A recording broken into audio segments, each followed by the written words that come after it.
Hoy tenemos la charla sobre las condiciones climáticas en archivos y bibliotecas.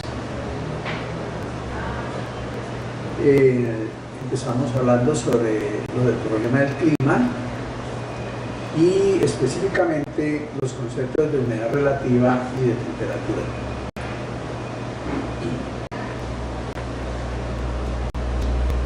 Antes, con un pequeño prólogo de esto, es necesario conocer lo que nos trae a este tema. Y realmente todos los problemas de humedad relativa y temperatura se originan por la naturaleza de los materiales que están compuestos, las estructuras de los diferentes elementos que componen una biblioteca o un archivo, especialmente lo que tiene que ver con la celulosa, o sea, la estructura del papel, básicamente, que es la celulosa. La estructura química de la celulosa es muy sencilla, son anillos de carbonos, son 5 carbonos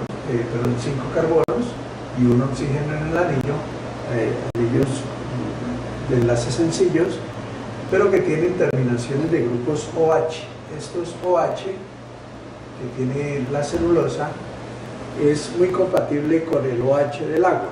El agua es HOH.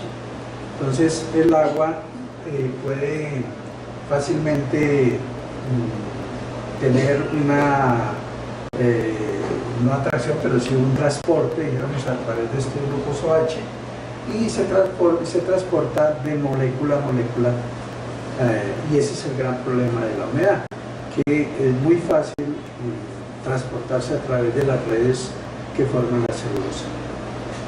En el siguiente vamos a ver las diferentes, cómo esa cadena molecular de celulosa se agrupa en fibrillas en las paredes de las células de las fibras del papel, de donde es extraída la celulosa del papel, que es de las plantas, y forma tejidos de celulosa. Entonces, la humedad se transporta fácilmente a través de esos grupos OH, de afuera hacia adentro, de adentro hacia afuera. Entonces, este movimiento siempre de acuerdo con la humedad relativa. Si la humedad es muy alta en el exterior, entonces se transporta esa humedad al interior de la estructura, o si es muy seco en el exterior, entonces la humedad que hay adentro sale hacia el exterior por la facilidad de ese transporte que hay con los grupos OH. En la siguiente ya podemos empezar ahora sí a trabajar en lo que es el concepto de la humedad. Generalmente, cuando no se tiene un concepto muy técnico, científico sobre este problema, pues uno dice que el aire está seco, o que está húmedo, o que está muy húmedo. En este caso, cuando vamos a hacer un estudio técnico, nos aprovechamos más bien de conceptos muy técnicos que son la humedad absoluta y la humedad relativa. Estos dos conceptos son los que nos dicen exactamente qué es lo que sucede en el aire con respecto a la humedad. Entonces, primero que todo, veamos el concepto de la saturación. Cuando tenemos un espacio de 1 metro cúbico, por ejemplo, y tenemos una humedad muy alta, demasiado alta, concentrada, pues decimos que el aire está completamente saturado. Es decir, saturado quiere decir la mayor cantidad de humedad que puede resistir contener en forma de vapor de agua un volumen determinado, en este caso 1 metro cúbico. O sea, si yo tengo 1 metro cúbico de ambiente, de aire, y está completamente lleno de vapor de agua hasta el extremo, entonces se dice que hay saturación. Eso depende de la temperatura. Si hay una temperatura, por ejemplo, de 5 grados centígrados, el máximo contenido de vapor de agua que puede haber en ese volumen es de 7.61 gramos por metro cúbico. Si yo tengo más de esa cantidad, entonces el agua ya pasa del estado de vapor al estado líquido, o sea, se condensa en las paredes del recipiente o cae sencillamente. Lo que sucede, por ejemplo, en las nubes el aire pues está lleno de agua y en forma de vapor se evapora de la tierra hacia la parte superior de la atmósfera, y cuando llega a una temperatura muy bajita en la parte superior, por ejemplo a 7 grados centígrados, ya ese excedente de humedad que había pues cae en forma de lluvia, y es cuando se produce la lluvia. Vemos que, por ejemplo, a 10 grados centígrados ya la saturación es de 9.32 grados centígrados. A 20 grados centígrados es, 9.32 gramos por metro cúbico. A 20 grados es de 17.11, a 30 grados es de 30.3 gramos por metro cúbico. O sea, vemos cómo la saturación va cambiando, pero lógicamente va admitiendo más vapor de agua en la medida en que aumenta la temperatura. Entonces supongamos el estado 1, esta gráfica nos dice muy claramente que un metro cúbico de aire a 30 grados centígrados la saturación es de 30.3 gramos de vapor de agua. O sea, en un metro cúbico hay 30.3 gramos de vapor de agua a 30 grados centígrados. Pero si yo bajo la temperatura a 20 grados, ese mismo metro cúbico nos da unas, ya vimos por la tabla anterior, que la saturación de 7.1 gramos a 20 grados centígrados. Entonces hay un excedente de agua que está en forma de vapor aquí, pero que al bajar la temperatura, pues ese excedente se condensa, o sea, queda en parte líquida, en forma líquida, quedan 13.2 gramos de agua líquida.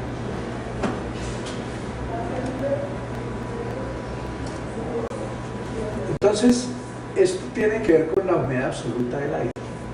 El peso, ¿qué es la humedad absoluta? Es el peso, o sea, la cantidad en gramos, peso de vapor de agua contenido en un volumen de aire dado a una temperatura de aire. Eso es lo que llamamos la humedad absoluta, la cantidad de agua que hay en forma de vapor en un volumen de aire. Pero para medirlo, pues lo medimos el peso en gramos y el volumen en metros cúbicos. Entonces, la humedad absoluta es la cantidad de peso en gramos de vapor de agua por metro cúbico. El aire no siempre está en la máxima cantidad de vapor de agua. O sea, el aire no siempre está saturado. Por ejemplo, en este momento pues tenemos este ambiente con una cantidad de vapor, de agua, pero que no vemos goticas por ningún lado, que no está saturado. Pero hay momentos en que sí se satura completamente. Por ejemplo, a nivel del mar, pues el aire puede estar casi al 100% de saturación. Pero en zonas desérticas, pues el aire está, por ejemplo, en 20 o 30% de vapor de agua en ese ambiente. Entonces vamos a analizar otro caso, por ejemplo en el estado 1 y estado 2. Estado 1 es que yo tengo un metro cúbico de agua a 10 grados centígrados. Ya vimos por la tabla anterior que la saturación a 10 grados centígrados es de 10 gramos por metro cúbico. ¿Sí?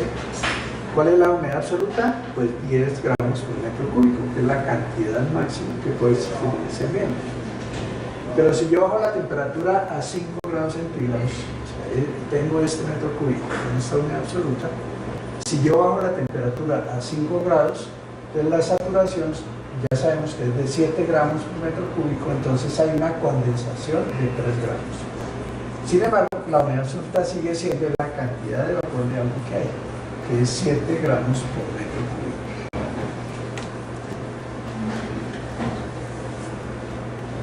Entonces vamos al otro concepto que es importante, porque yo no puedo estar pesando constantemente la cantidad de vapor de agua que hay en un ambiente. Yo no puedo coger la cantidad de vapor que hay y pesarlo para ver cuántos gramos hay. Lógicamente es imposible. Entonces se acude a otro concepto que es la humedad relativa. O sea, la relación en porcentaje entre la cantidad de vapor de agua que hay, o sea, la saturación, perdón, la cantidad de vapor de agua que hay en el momento, y la cantidad de vapor que se encontraría a la misma si estuviera saturado. O sea, la cantidad de vapor que hay con relación a la cantidad si estuviera completamente saturado. Eso es lo que llamamos humedad relativa. O sea, humedad absoluta sobre saturación por 100. O sea, siempre se da en porcentaje. Entonces miremos estos ejemplos, o sea, los ejemplos que tuvimos anteriormente, caso 1 y estado 1, estado 2, vamos a analizarlo aquí de un ejemplo muy práctico que sería esto. Esto es un cubo de 1 metro cúbico, todo lo vemos acá, tiene una humedad absoluta, es decir, ese metro cúbico tiene una humedad absoluta de 10 gramos por metro cúbico y está a 30 grados centígrados. Entonces, si la humedad absoluta es de 10 y sabemos que la humedad de saturación es de 30.3, entonces dividimos 10 por 30.3% nos da la humedad relativa, que es de 33%. Es un caso que estamos analizando específico, que es 1 metro cúbico que tiene una cantidad de 10 gramos por metro cúbico de agua en forma de vapor, lógicamente. Entonces, si tiene 10, entonces dividimos la humedad absoluta por la humedad de saturación, lo multiplicamos por 100 y nos da 33% de humedad relativa. Esta misma vapor de agua que hay aquí, le bajamos la temperatura a 20 grados centígrados, ¿qué va a suceder? Que la humedad absoluta es la misma, porque siguen siendo los 10 gramos por metro cúbico que tenemos inicialmente, pero la humedad de saturación baja. La humedad de saturación en este caso es de 17.1, ya lo vimos en la tabla anterior. Entonces dividimos la humedad absoluta por la saturación a 20 grados centígrados, 17.1, lo multiplicamos por 100 y nos da una humedad relativa de 55%. O sea, vemos que aquí teníamos 33, pero aquí sube a 55. O sea que al bajar 10 grados centígrados sube la humedad relativa. Esa misma cantidad de agua que hay en forma de vapor. Seguimos el procedimiento y bajamos ahora a 5 grados centígrados. Perdón, a 10 grados centígrados. Entonces, la misma humedad absoluta que había, 10 gramos por metro cúbico, lo dividimos por la saturación, que es de 10 gramos por metro, o sea, la mayor cantidad de agua que puede haber a 10 grados centígrados es de 10. Entonces dividimos 10 por 10 y lo multiplicamos por 100 y nos da 100% de humedad relativa. Entonces mire que de 30, con la misma cantidad de vapor que había, de 30 pasamos a 20 y pasamos a 10, en este caso a 33%, aquí 55%, aquí ya es 100% de humedad relativa. Y terminemos el ejercicio bajando a 5 grados centígrados. ¿Qué sucede? Como ya sabemos que la saturación en 5 grados es de 7 gramos por metro cúbico. Entonces, si yo estos 10 que tenía aquí todavía en forma de vapor le bajo a 5 grados, ya no me admite 10 el ambiente, me admite solamente 7 gramos en el metro cúbico a esa temperatura, en forma de gas, de vapor.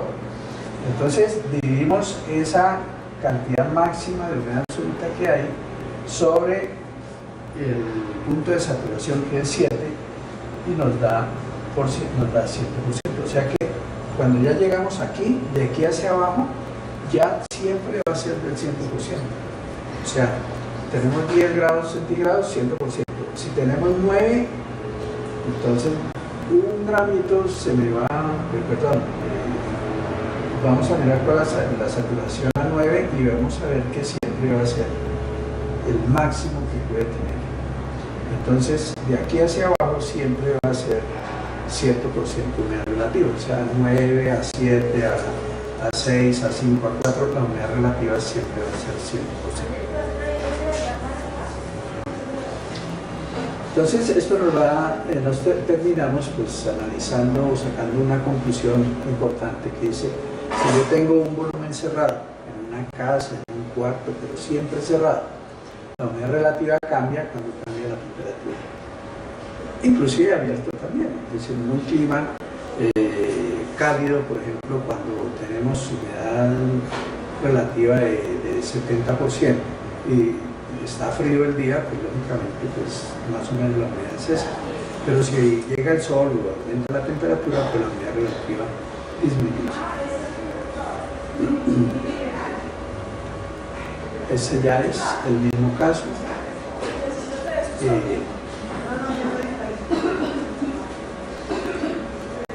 Bueno, entonces, como ya sabemos esto, ¿qué pasa? Para mantener la humedad relativa estable en un depósito cerrado, si yo tengo un depósito de una biblioteca o de un archivo cerrado, por ejemplo, si yo quiero tener siempre a 50 grados centígrados, 50% la humedad relativa, entonces, dependiendo de la temperatura, yo tengo que aumentar o bajar la cantidad de agua que hay en el ambiente. Es decir, para yo obtener 50% de humedad relativa a 5 grados centígrados, tengo que tener una humedad absoluta de 3.5% en el ambiente, por metro cúbico. Si yo subo la temperatura a 10 grados centígrados, debe haber una humedad absoluta de 5 gramos por metro cúbico. Y lo mismo así, ¿por qué? Teníamos que la humedad absoluta es el máximo. En este caso a 10 grados centígrados la humedad absoluta sería 10 para tener el 100% de humedad relativa. Pero como queremos es el 50%, pues lo bajamos a 5 gramos por metro cúbico. Entonces, ¿cómo podemos medir esa humedad absoluta? Pues lógicamente con aparatos, con equipos que han sido diseñados e inventados para este propósito. Hay unos aparatos que no se calibran, que son como primarios, dijéramos, en la medición. El medidor de punto de rocío, el ciclómetro de molinete, el ciclómetro, todos los ciclómetros, que son aparatos primarios que ahorita vamos a mirar cómo funciona. Y con estos podemos calibrar estos de aquí, que sí se calibran, que son los higrómetros, los termohigrómetros y el data logger, que es pues, el último invento en la tecnología para medir esto. El ciclómetro, ¿cómo funciona? Tenemos el concepto de que cuando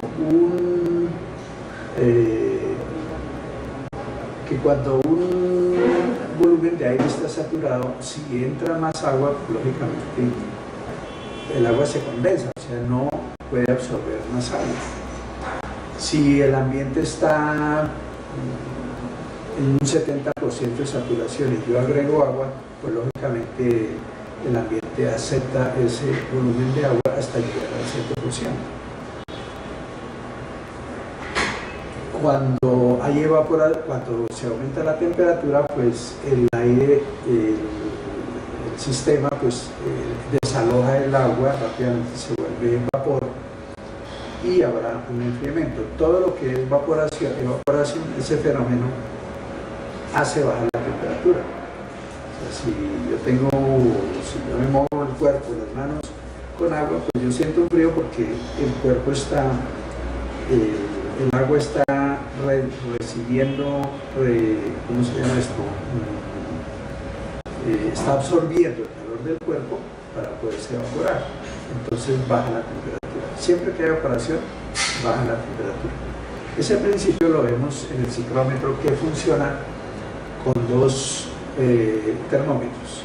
Un termómetro que llamamos de bulbo húmedo y otro de bulbo seco. El termómetro de bulbo húmedo pues, se moja lógicamente con agua, o sea, es un algodón que está alrededor del bulbo del termómetro, se moja con agua y se hace circular el aire alrededor de él para garantizar una velocidad uniforme de evaporación. Esa evaporación de agua depende de la humedad del ambiente. Si hay mucha humedad, pues el agua se evapora muy poco, porque ya no recibe más agua. Si el ambiente está muy seco, se evapora mucho. Eso nos genera una diferencia de temperaturas.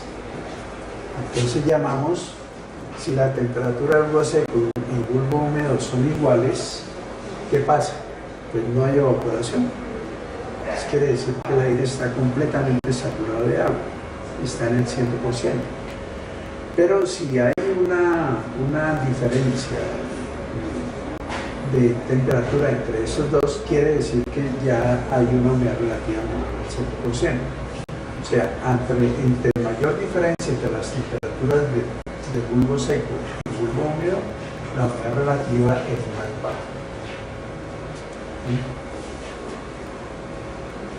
Aquí tenemos el aparato. Este es el interior de un ciclómetro que tiene dos termómetros. Este está forrado por un algodón aquí y se moja, se humedece con agua, y este es el que está de bulbo seco, que no tiene agua.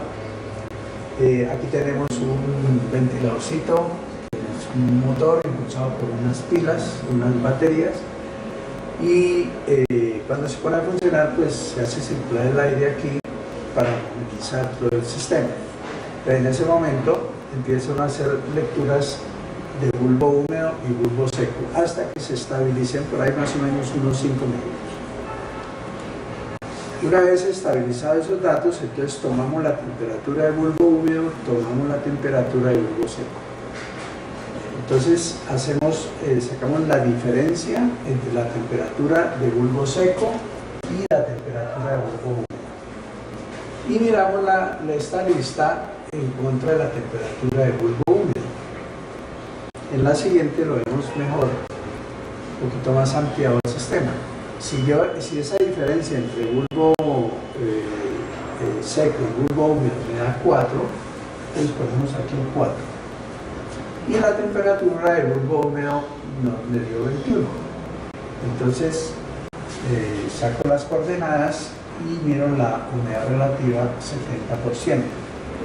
Es muy sencillo para utilizar esta tabla.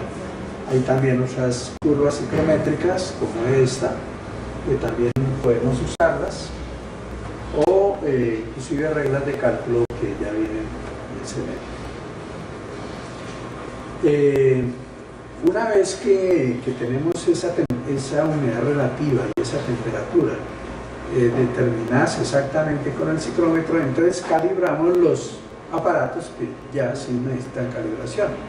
Entonces, si a mí me dio 60% de humedad relativa con el ciclómetro, pues aquí hay un tornillito que puedo yo variar y calibrar el aparato, que es el higrómetro. Entonces, con el higrómetro lo pongo en 60% de humedad relativa. Entonces, ya con esa calibración, pues ya puedo. Esto es un higrómetro de cabello. Utiliza el cabello humano, porque el cabello pues absorbe humedad, o también la expel de la desaloja de acuerdo con la humedad relativa. Si es muy alta la humedad relativa, el cabello pues está flojo, distorsionado, y si se seca el ambiente, pues el cabello se estira, digamos, hace tensión.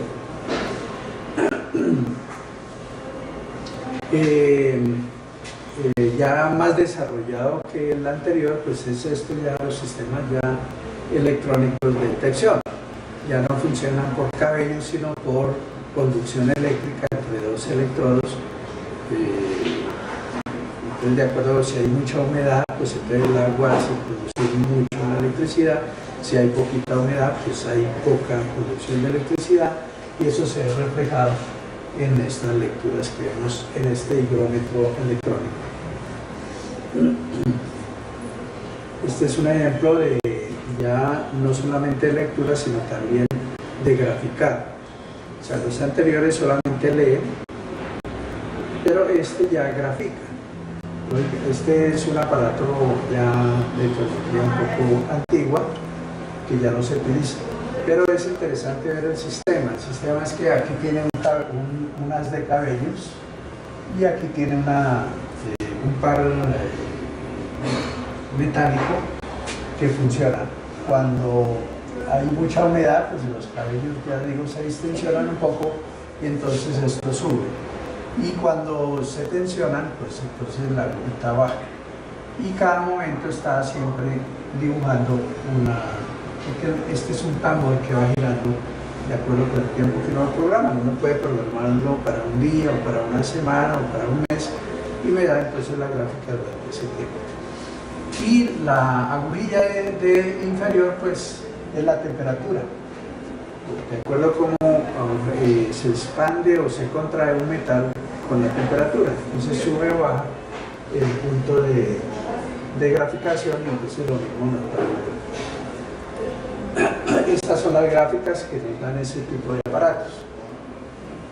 Entonces vemos cómo los puntos se van uniendo, porque es una graficación continua, y durante un periodo programado pues nos va a dar los cambios que van a existir tanto en la temperatura como en la humedad relativa. Y son los aparatos modernos, que son de registro electrónico, registro automático y de graficación utilizando un software.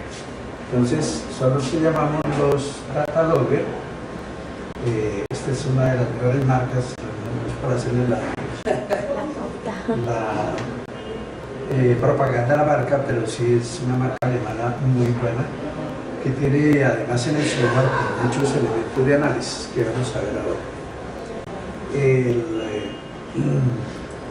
El aparato pues se programa con un software, lo tenemos aquí, y se instala en el sitio donde se va a medir. Se deja programado una semana, un mes, o lo que uno quiera, y finalmente se baja en el computador.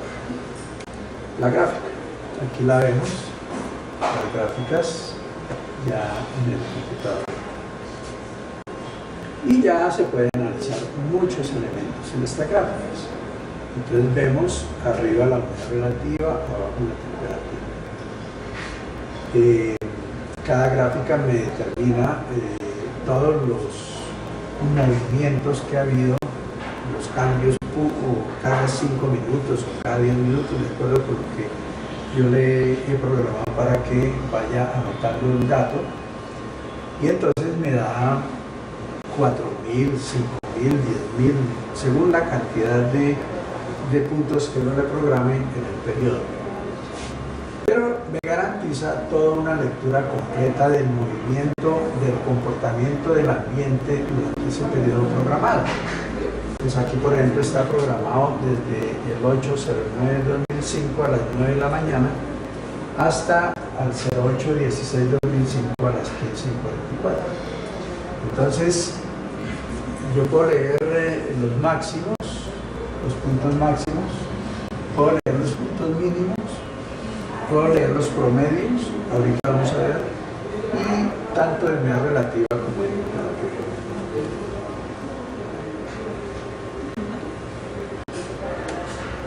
Este es otra gráfica importante que nos da ese software, por eso me gusta mucho este aparato, porque se puede sacar mucha información. Por ejemplo, nos da los histogramas, o sea, los comportamientos de frecuencia tanto en temperatura como en humedad relativa. Entonces puede uno mirar, por ejemplo, estas lecturas, cuántas veces hubo lecturas de 16.2. En este caso, por ejemplo, vemos que hubo 1.255 lecturas. O sea, vemos que, dijéramos, aunque el promedio que nos da aquí es de 16.5, con una desviación estándar de 0.5, podemos ver que los máximos están determinados entre 16.2 y 16.9. Entonces ya me da una idea de cómo fue el comportamiento durante ese tiempo en los máximos de temperatura más o menos. Y lo mismo sucede con la humedad relativa, que puedo determinar que más o menos entre estos dos puntos hubo los máximos de humedad relativa, que fue más o menos entre 68 y 71, 72.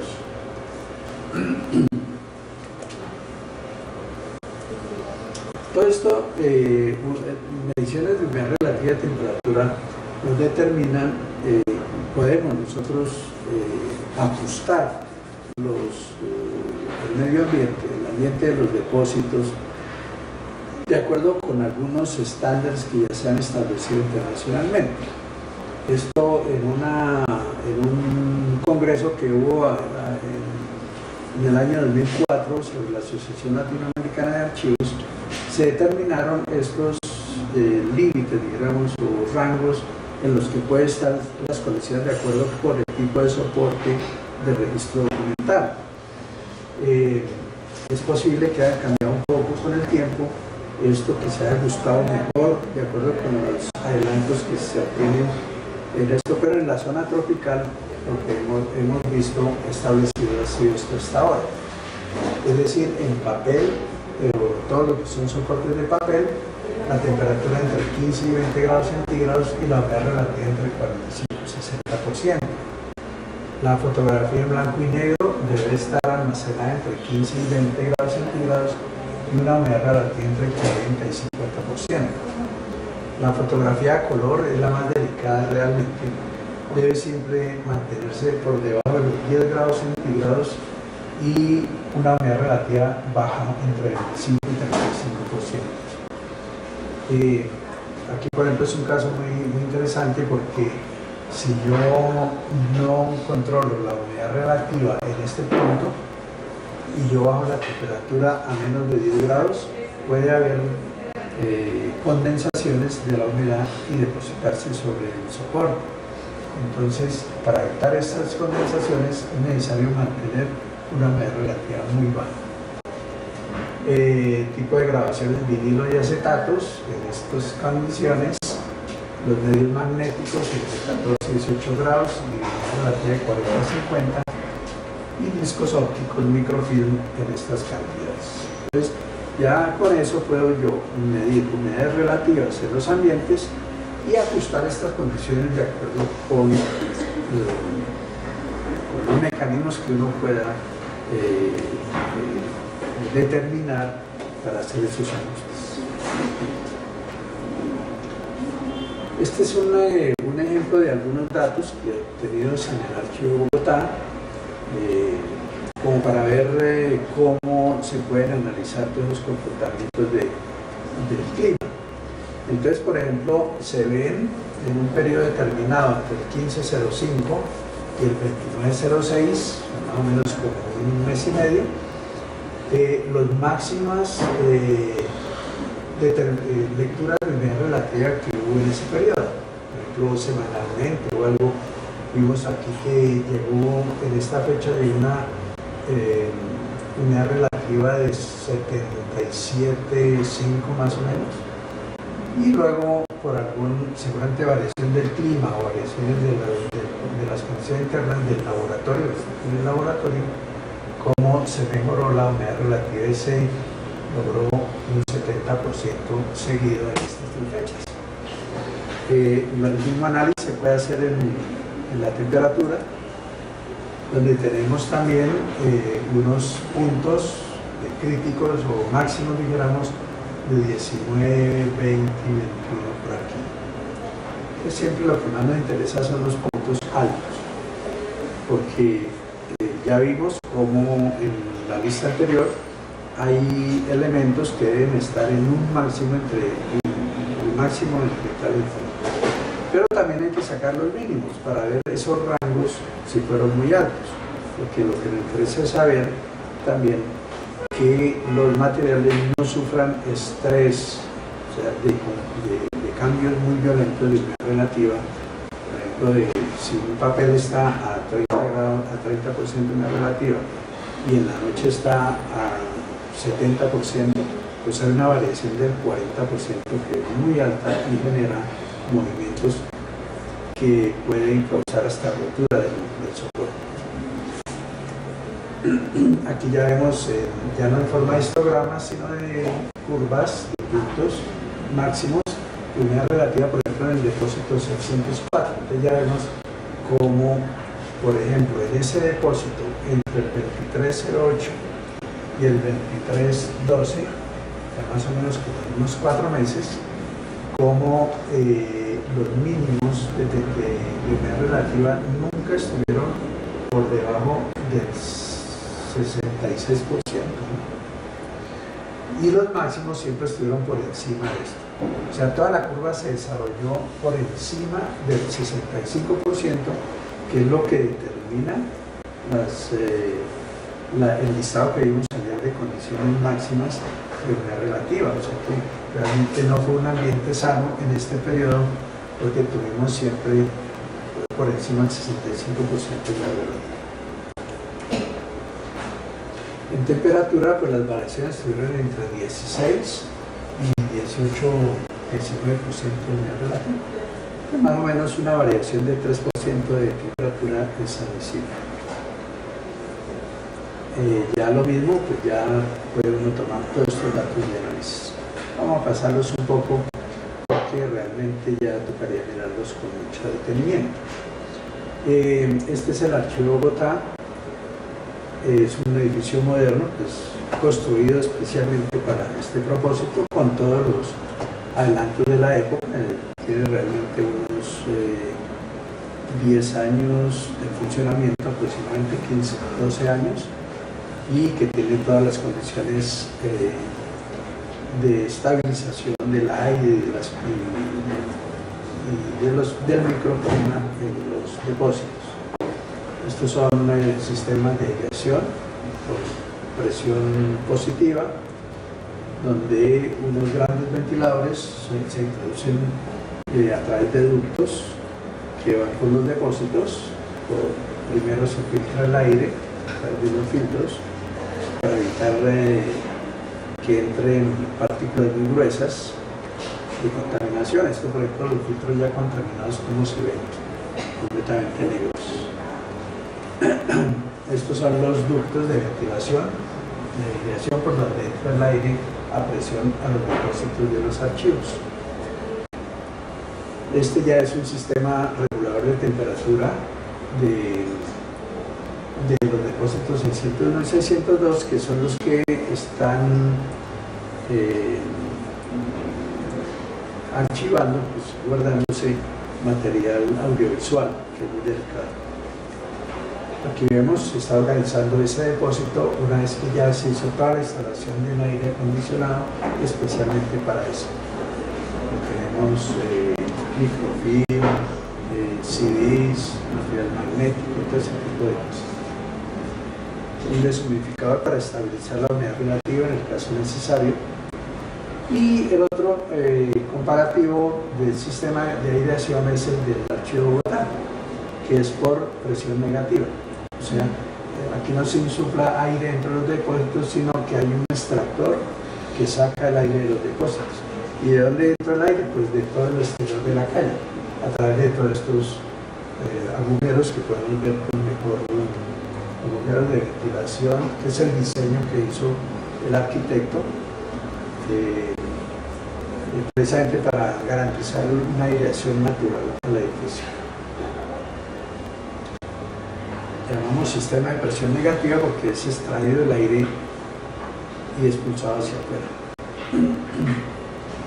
Aquí el aire entra a través de estas pantallas aquí, tiene unos filtros, pero entra al depósito. Perdón. Sí, el aire está succionándose en una pared y entra por estas partes para airear el depósito. Y este es por donde se está succionando el aire. Pues entra por el muro anterior que está enfrente, hace el recorrido por el depósito y sale aquí hacia el exterior. Y estos son los grandes extractores que están en el sótano del edificio, entonces ellos ayudan a sacar el aire. Entonces son los dos sistemas que tenemos: aire, presión positiva y presión negativa. Bueno, eso es lo que tenemos.